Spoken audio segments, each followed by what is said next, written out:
ini? Baik. Alhamdulillah kalau semuanya baik Bu ya.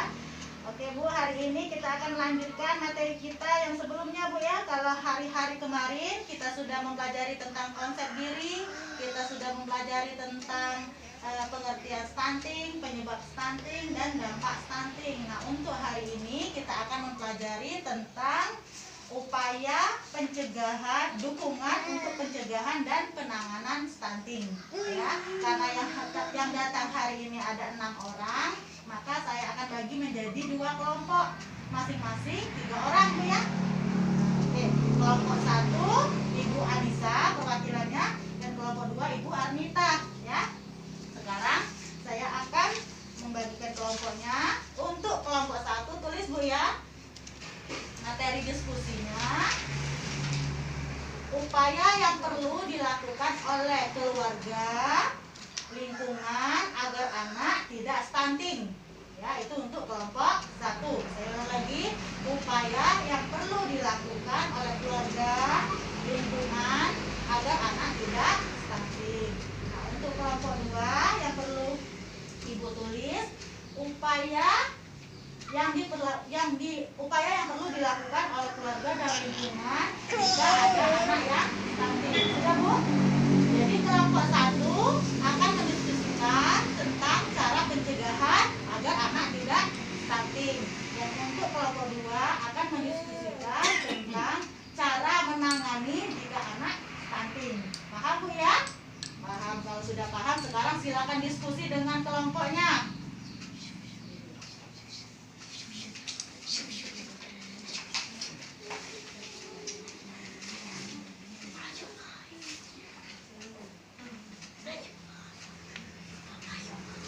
Sudah selesai Bu? Oke, kalau sudah selesai diskusinya, sekarang saya minta tuliskan hasil diskusi masing-masing pada kertas pleno yang ada di depan Bu ya.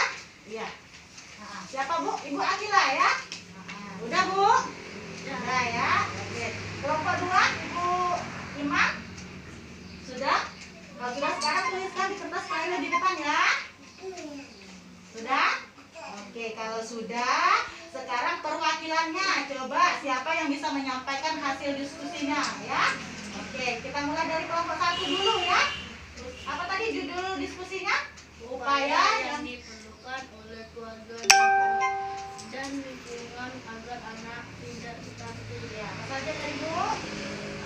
Mendidik dan berimbang, mencari informasi yang tepat, menjaga kebutuhan dan lingkungan. Sudah Bu? Ada yang ingin menambahkan lagi? Tidak ada?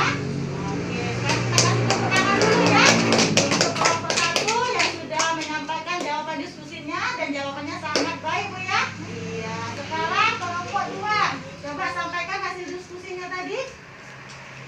Perwakilannya Ibu Arnita, silakan Bu. Upaya yang diperlukan oleh keluarga dan lingkungan jika ada anak yang stunting. Dan 3, 1, jangan panggil anak yang bersangkutan dengan panggilan pendek atau cebol. 2, berikan kasih sayang yang lebih kepada anak-anak yang stunting tersebut. Kemudian yang ketiga, keluarga dan lingkungan memberikan motivasi kepada anak yang stunting tersebut. Iya, benar-benar itu benar Bu ya. Iya, bagus sekali jawabannya. Kita kasih tepuk tangan lagi untuk kelompok 2. Iya, jawabannya sangat baik semua ya, kelompok 1 maupun kelompok 2. Oke, dari jawaban masing-masing tadi, maka kita bisa mengetahui Bu ya cara mencegah anak stunting. Untuk mencegah anak stunting itu apa yang perlu kita lakukan? Yang pertama, orang tua, keluarga, masyarakat itu dapat memanfaatkan potensi yang ada. Potensi apa? Potensi dari keluarga, potensi dari lingkungan sekitarnya. Kemudian apalagi? Stunting itu dapat dicegah Bu ya. Walaupun stunting itu tidak bisa diobati, stunting itu bisa dicegah dengan cara apa? Memberikan makanan yang bergizi dan seimbang. Kemudian menjaga makanan yang bergizi dan seimbang sejak kehamilan sampai usia 2 tahun. Dilanjutkan apa lagi Bu? Mengakses layanan kesehatan ya.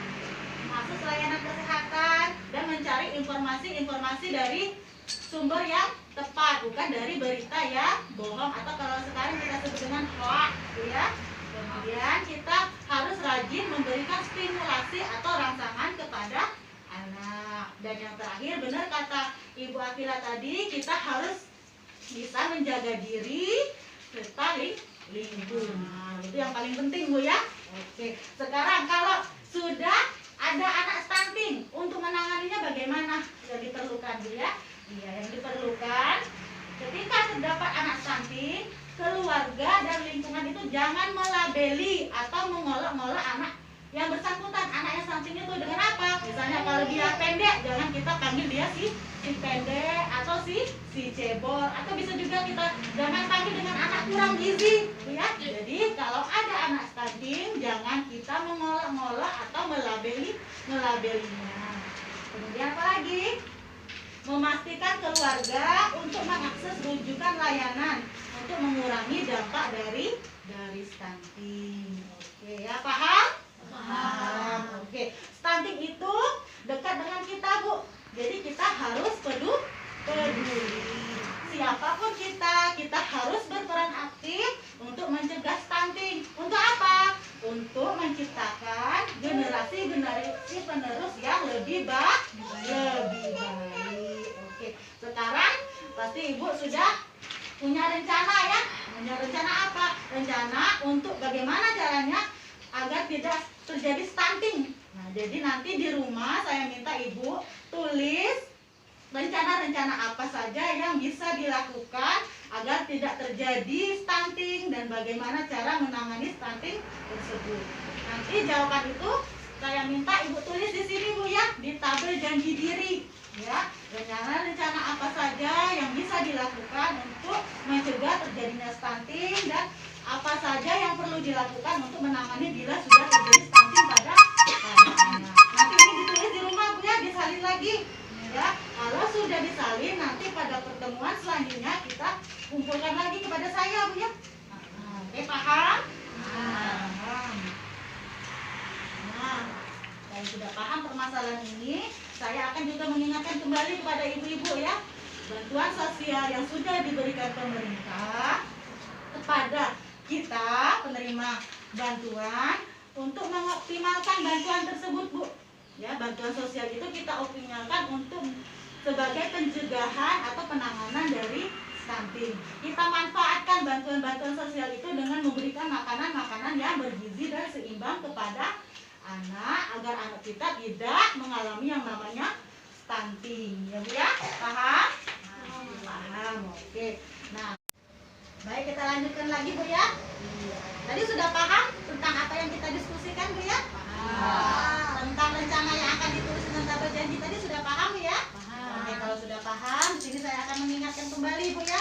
Karena ini kita akan sebentar lagi kemungkinan, Bu, ya, akan penyaluran tahap 3. Saya mengingatkan kembali kepada ibu-ibu untuk mengoptimalkan bantuan sosial yang diberikan pemerintah. Untuk apa? Untuk mencegah dan menangani stunting. Bagaimana mengoptimalkannya? Dengan cara kita memaksimalkan bantuan sosial itu untuk menambah gizi yang seimbang kepada anak, sehingga anak kita menjadi anak yang sehat, anak yang kuat dan tidak mengalami yang namanya stunting. Oke. Nah, di sini juga saya akan apabila ada ibu-ibu yang ingin mengetahui lebih lanjut, ingin mengetahui lebih dalam tentang permasalahan stunting, ibu-ibu bisa menghubungi SDN Cesos sebagai fasilitator. Nanti saya akan merujukkan ibu-ibu untuk mengakses layanan masyarakat itu kepada ibu-ibu, sehingga ibu-ibu kalau butuh layanan kesehatan tersebut, ibu-ibu dapat menghubungi saya dan saya akan merujukkannya, ya, membantu ibu untuk merujukkan ke tempat layanan tersebut, ya. Paham, Bu? Paham. Oke. Terima kasih, ya. Kita kemungkinan ini sudah paham semua, kan? Nah, tapi sebelum kita tutup pertemuan kita ini, Bu, Ibu, ya, saya ingin menanyakan dulu kepada salah satu ibu, ya. Nah, apa itu stunting, Bu? Bu Anita? Stunting itu adalah gangguan pertumbuhan pada anak, yakni tinggi badan anak lebih rendah atau lebih pendek dari standar usianya. Iya, benar. Stunting itu gagal pertumbuhan pada anak, yaitu tinggi anak itu biasanya pendek atau tidak sesuai dengan usianya. Jadi sudah paham itu Bu ya? Oke, Bu, terima kasih semua ya Bu ya, karena sudah paham, sudah mengikuti pertemuan ini dengan baik. Nah, sebelum kita tutup pertemuan kita ini, kita akan berdoa terlebih dahulu Bu ya. Oke, ya. Kita berdoa dimulai Bu ya. Berdoa dimulai. Selesai. Nah, ini pertemuan kita sampai di sini. Dan saya ucapkan terima kasih banyak. Dan sampai di rumah nanti kita usahakan untuk selalu memberikan yang terbaik untuk anak-anak kita. Wabillahi taufiq wal hidayah. Wassalamualaikum warahmatullahi wabarakatuh.